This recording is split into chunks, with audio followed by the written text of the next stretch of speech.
Mesdames, Messieurs, bonsoir. Merci de nous accueillir chez vous. Je suis ravi de vous retrouver pour cette édition de 19h du journal d'Alizé Télévision ce lundi 26 septembre. Voici tout de suite quelques-uns des titres qui seront développés dans ce journal.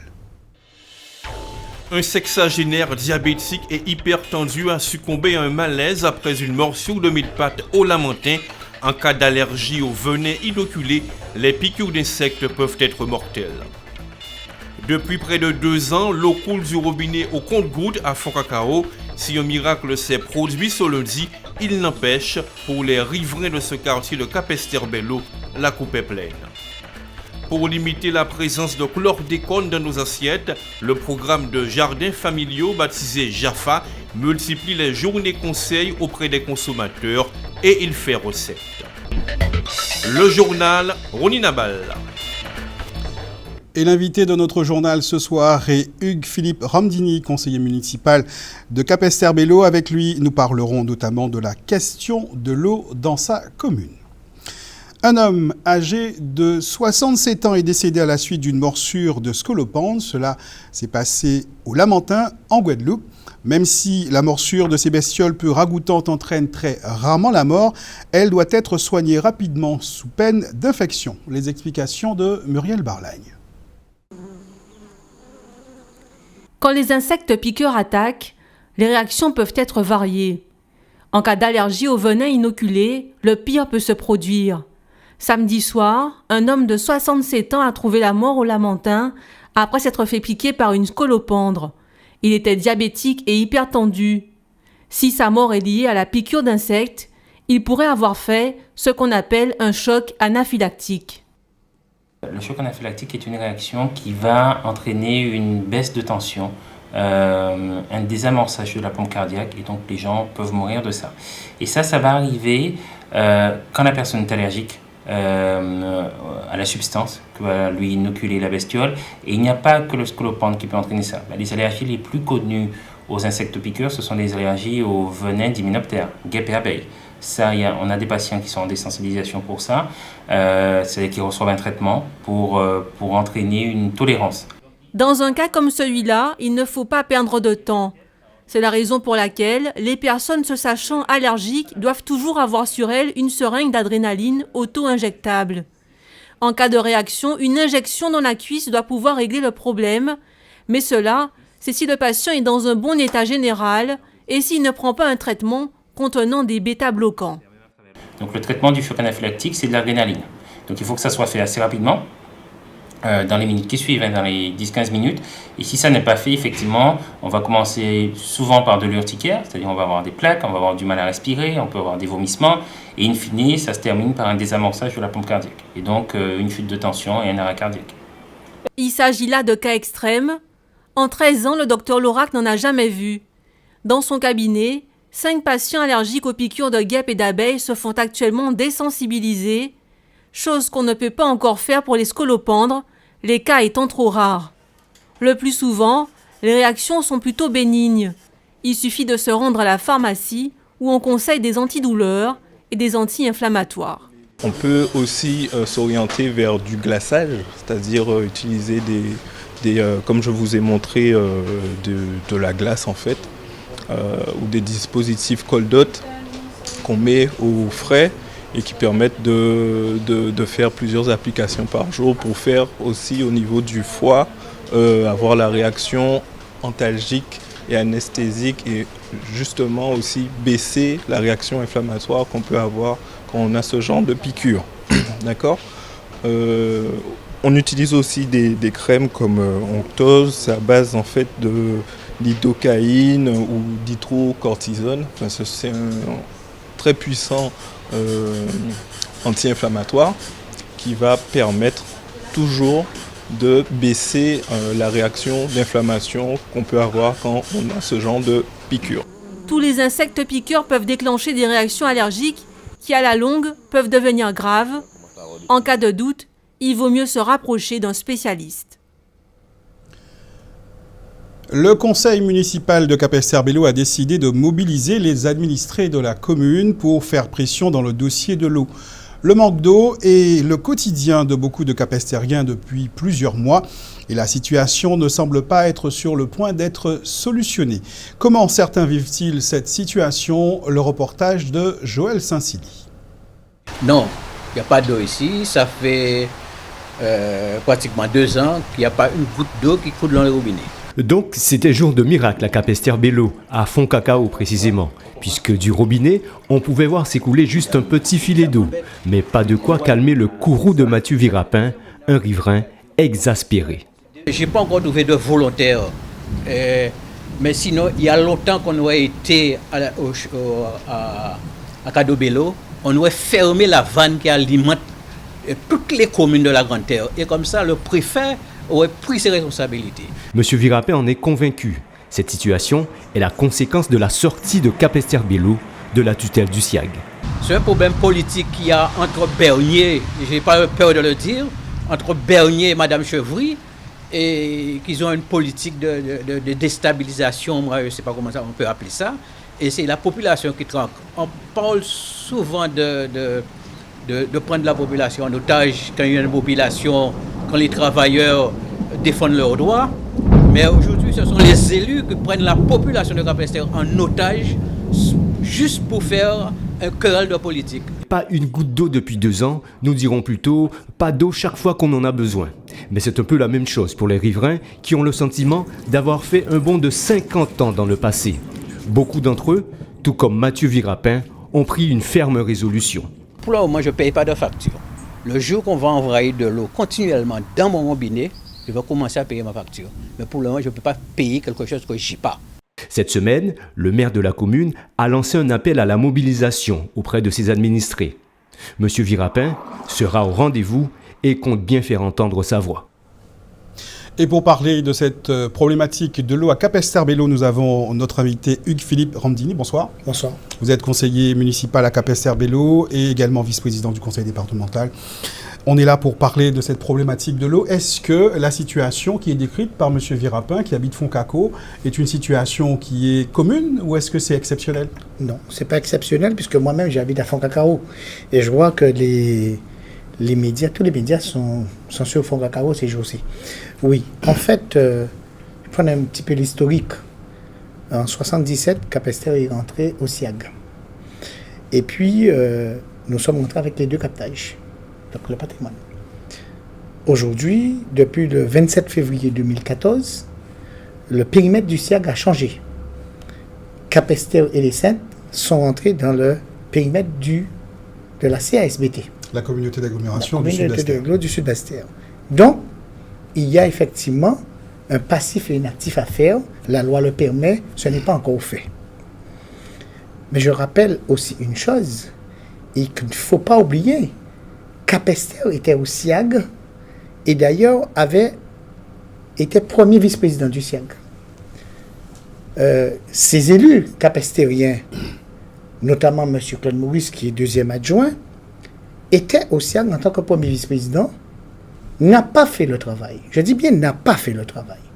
Et donc, j'entends qu'il y a eu une conférence de presse, mais je dis, c'est vraiment le monde à l'envers, c'est prendre les capestériens pour vraiment des gens qui ne comprennent pas. Alors justement, le conseil municipal, le maire, le conseil municipal, ou en tout cas une partie du conseil municipal de Capesterre-Belle-Eau, appelle les administrés de la commune à descendre dans les rues d'ici mercredi pour bloquer la ville et faire pression dans ce dossier. Quelle est votre position là-dessus? Moi, ma position, elle est claire. Aujourd'hui, j'ai dit qu'il faut user de tous les leviers que nous avons en notre possession pour essayer de régler le problème de l'eau. Notamment, j'ai interpellé les différents ministres, notamment le Premier ministre, le ministre des Outre-mer, le ministre de l'Environnement, le ministre de la Santé.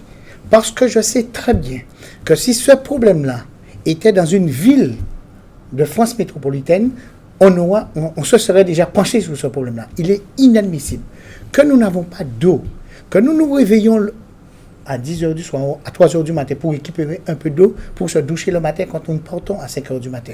C'est inadmissible, c'est inconcevable. Quelle était justement la teneur du courrier que vous avez envoyé au Premier ministre?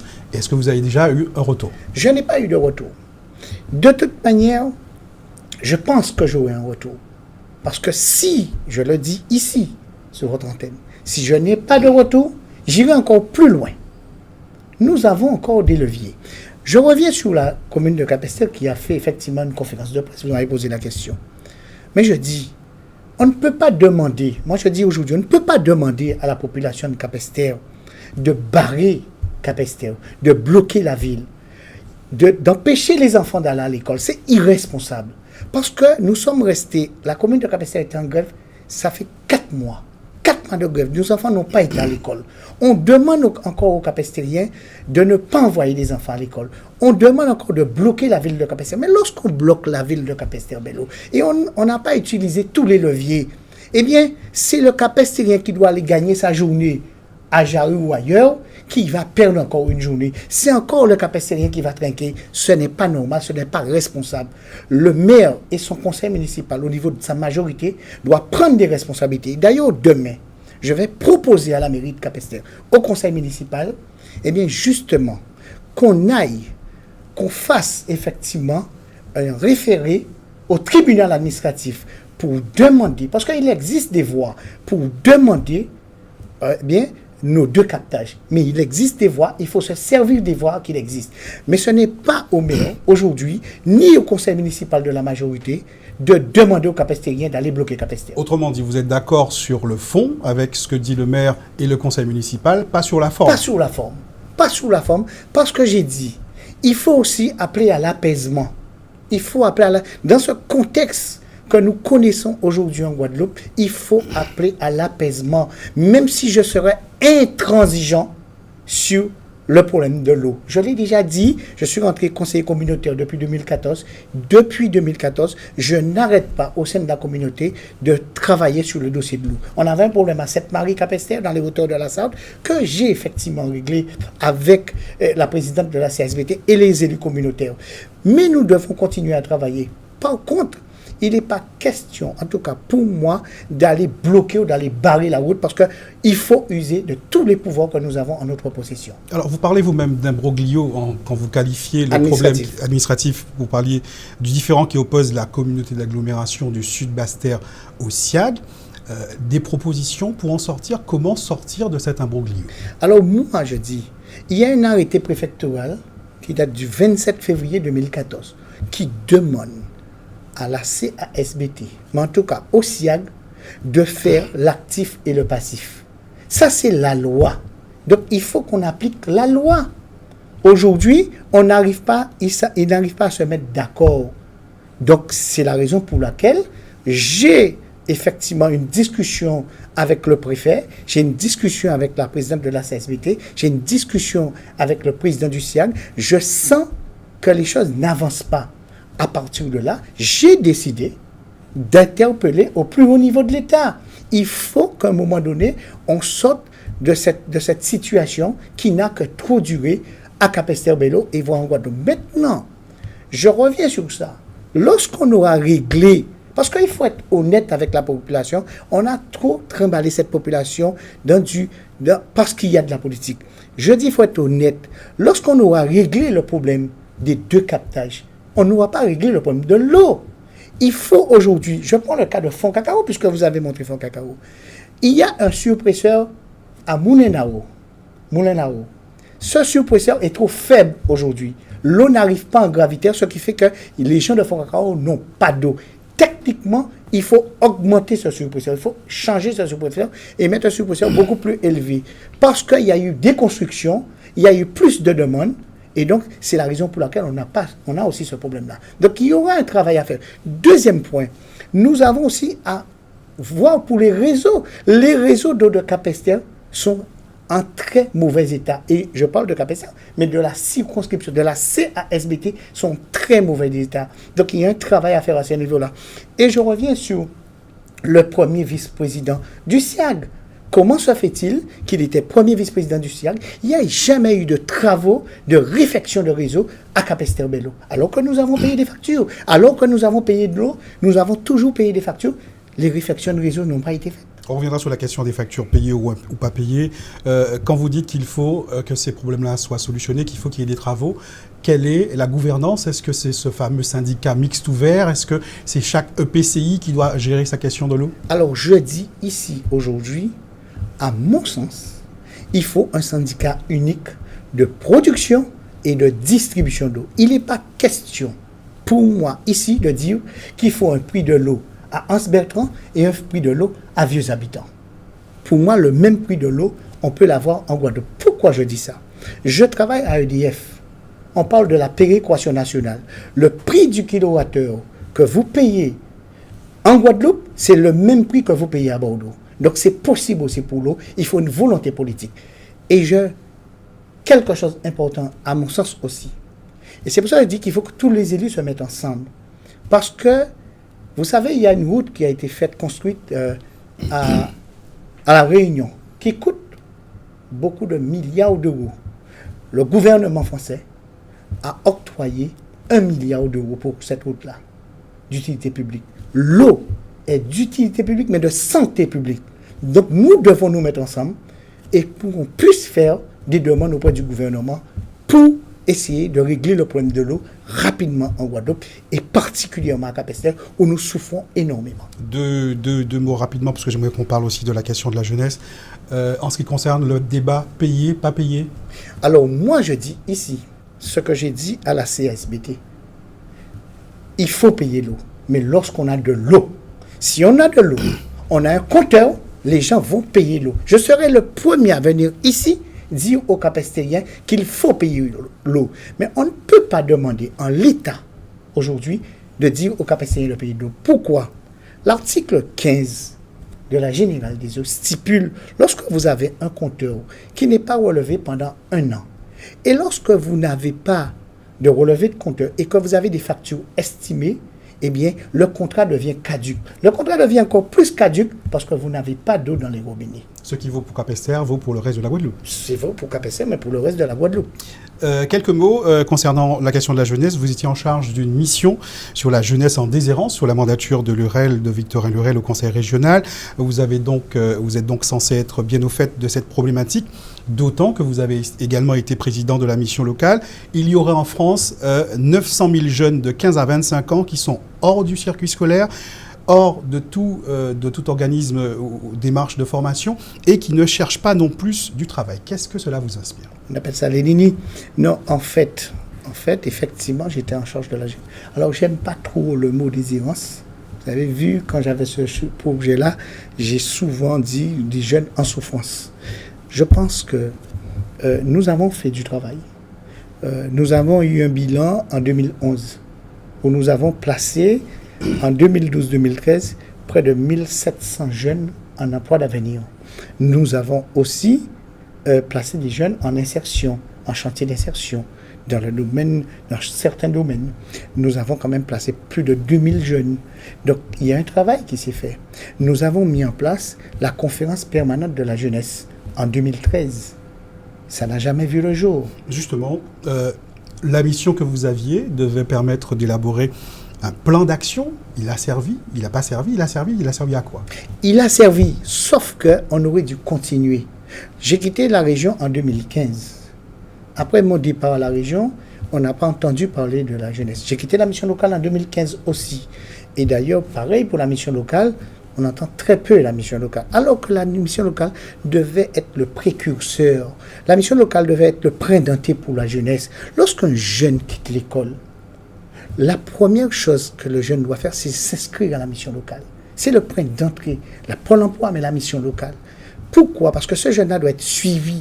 Lorsque je dis aujourd'hui, et j'avais demandé au recteur à l'époque de me donner la liste des jeunes qui sortent du cursus scolaire pour qu'on puisse avoir un suivi de ces jeunes-là. Parce que lorsque le jeune part sous les lampadaires, on ne les voit pas. Donc il y a un travail à faire. C'est vrai, j'ai participé à une réunion en préfecture il n'y a pas longtemps avec tous les maires et le préfet. Je pense qu'il y a eu des idées qui sont sorties.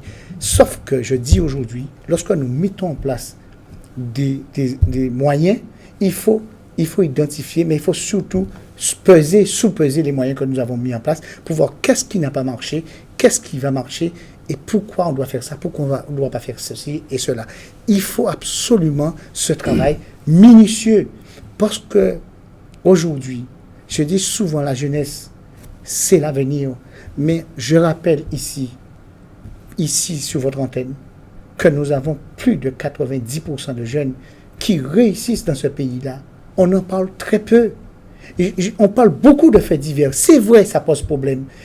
On entend beaucoup parler de faits divers, mais j'entends jamais, lorsqu'on a un jeune chef de service qui est guadeloupéen, qui est à l'hôpital général, on n'entend jamais les jeunes médecins, on n'entend jamais qu'on a beaucoup de jeunes avocats, on n'entend jamais ça. Il faut que vous nous aidiez, je vous demande de nous aider là-dessus, parce que ça aussi, c'est important de nous servir de vitrine pour que les jeunes puissent dire, moi aussi je peux arriver. On n'entend peut-être pas assez, mais on entend tout de même parler de ceux qui réussissent. Tout à fait. Merci beaucoup Hugues-Philippe Ramdini. Je rappelle que vous êtes conseiller municipal à Capesterre-Belle-Eau, également vice-président du conseil départemental. Merci d'avoir accepté notre invitation. C'est moi.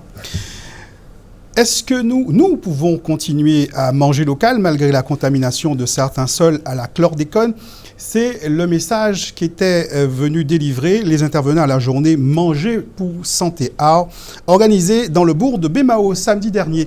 Une journée à l'attention du grand public au cours de laquelle Sully Gabon, agronome conseil, est venu enseigner comment continuer à profiter des bienfaits des légumes pays, mais en réduisant l'exposition à la chlordécone. Un rendez-vous initié par la ville de Bémao dans le cadre du programme JAFA, Jardins familiaux de Guadeloupe. Reportage Anne-Elisabeth Arsène.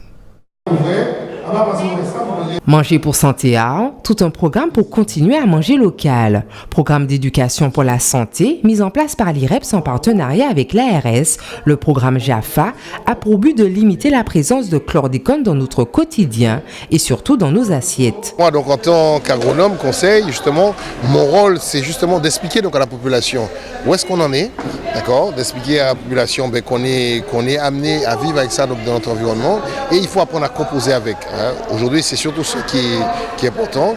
La chlordécone est présente dans nos sols pour 600 ans. Il faut qu'on apprenne donc à vivre avec, il faut qu'on apprenne à travers notre alimentation à prendre les précautions. Alors qu'est-ce que je fais? Je m'interroge sur la provenance donc, du produit.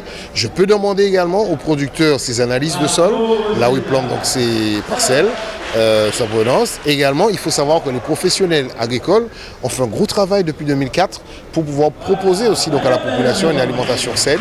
Donc il s'agit tout simplement d'interroger le producteur sur la provenance et si on a un doute, on n'achète pas, on va plutôt s'approvisionner sur des créneaux de commercialisation qui sont contrôlés, la grande distribution, les groupements, les coopératives agricoles et là on a davantage de garanties de manger un produit NM de chlordécone.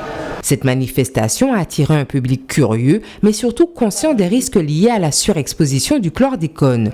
L'occasion pour eux d'approfondir leurs connaissances pour mieux consommer local. Je suis venue quand même pour me renseigner ici et un peu savoir comment peut-être améliorer ma façon de faire pour pouvoir manger sans avoir le moins de chlordécone dans ce que je mange et savoir les quantités de chlordécone qu'on trouve. On dit que c'est sur Capesterre, que c'est pas sur qu'on trouve le chlordécone, mais c'est partout, quelque part, c'est partout le chlordécone. Et on ne sait pas qu'on achète sur le marché d'où ça sort les produits, donc on fait avec ce qu'on trouve et puis sans savoir s'il y a du chlordécone dedans. J'essaye de privilégier tout ce qui est locaux. J'essaie de faire de mon mieux, mais c'est vrai que parfois, on a quand même un doute. Parce qu'il y a un manque peut-être de renseignements ou parce qu'on ne sait pas vraiment, parce qu'on nous parle de chlordécone à longueur de journée, mais quand même, je privilégie quand même les produits locaux. Parce qu'il faut dire que nos parents nous ont élevés comme ça. Et quand on regarde, vu leur résistance au niveau santé, ils sont quand même mieux portants que nous. C'est pas hier ça a visité en Guadeloupe. Ils ont découvert avec chlordécone. C'est pas hier. Parce que les grands-parents, nous, t'es qu'à passer 2 heures avec petit pompaille en Dohaï, au lieu de l'eau à Tekaï, en rivière là. C'est la pique à tomber. Hein? À présent, là, ils vont mettre gros avions à eux, qui passé à ces Capesterre, là, qui est plein de bananes. Là, il a dit, qui côté il est tombé en terre là, mais il a passé en commune là, parce qu'ils vont là, la chaille descendre. Alors, tout ça en position. Des recommandations, des animations, des dégustations étaient au programme de ce rendez-vous santé autour du programme JAFA. Il s'agit donc, par des mesures simples, de réduire la possibilité d'être contaminé par le chlordécone avec un seul mot d'ordre, manger pour santé art. Dans un instant, nous vous emmènerons visiter une exposition mise en place par l'association Écrire et Dire au pavillon de la ville de Pointe-à-Pitre. Mais tout de suite, place à notre tour d'horizon de l'actualité dans la grande région. Direction pour commencer la Dominique qui appelle à agir pour l'environnement. C'est votre rendez-vous Caraïbes. Alors qu'elle siégeait à la 61e session de l'Assemblée générale des Nations unies, la ministre des Affaires étrangères de la Dominique a lancé un appel en faveur des petits États insulaires, notamment ceux des Caraïbes.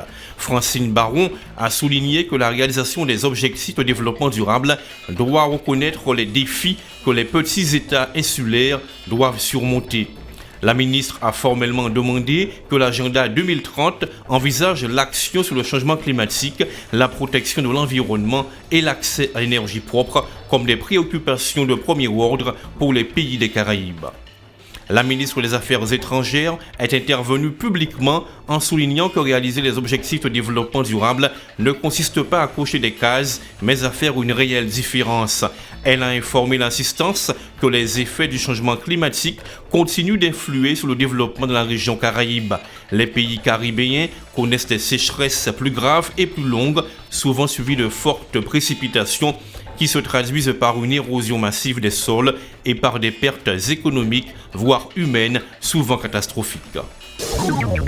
Ce lundi 26 septembre, quand se terminera officiellement la guerre avec les FARC, une nouvelle ère va commencer en Colombie, écrit El Tiempo. Après 52 ans de conflit armé et 267 162 morts, titre le quotidien en une, la guérilla et le gouvernement ont scellé un accord de paix final à l'issue de longues négociations à La Havane, commencées en février 2012. L'accord signé à Carthagène des Indes, dans le département de Bolivar, au nord du pays, en présence du secrétaire général de l'ONU, Ban Ki-moon, et de 17 chefs d'État, parmi lesquels le Cubain Raúl Castro, le pays hôte des discussions pendant plus de 4 ans. Les principaux points de l'accord prévoient le désarmement et la démobilisation des combattants des FARC, ainsi que la création d'un tribunal pour la paix dont ils accepteront les décisions. Le mouvement pourra revenir à la vie politique en créant un parti. L'accord prévoit aussi une rupture totale avec le narcotrafic et vient rappeler qu'aucune des 3 tentatives précédentes de paix avec la guérilla n'était parvenue à évoquer tous ces points. Fait symbolique, l'accord de paix sera signé avec un balifrago, autrement dit un stylo fabriqué à partir d'une balle de mitraillette utilisée pendant le conflit et qui porte l'inscription « Les balles ont écrit notre passé, l'éducation notre avenir ». Un tanker de la compagnie pétrolière mexicaine Pemex, avec à son bord 150 000 barils d'hydrocarbures, a pris feu samedi 24 septembre dans le golfe du Mexique. Les causes de l'incendie sont encore inconnues. La compagnie pétrolière a précisé qu'aucun des 31 membres d'équipage évacués par la marine militaire mexicaine n'avait été blessé. Le sinistre s'est déclenché quand le navire se trouvait au large de Boca del Rio, dans l'état mexicain de Veracruz. 5 remorqueurs de la Pemex, munis de moyens de lutte contre le feu, ont tenté de venir à bout du sinistre. Le navire, baptisé le Burgos, était entré dans la flotte de Pemex il y a 8 ans, à la suite d'un accord de location avec la compagnie Blue Marine Shipping.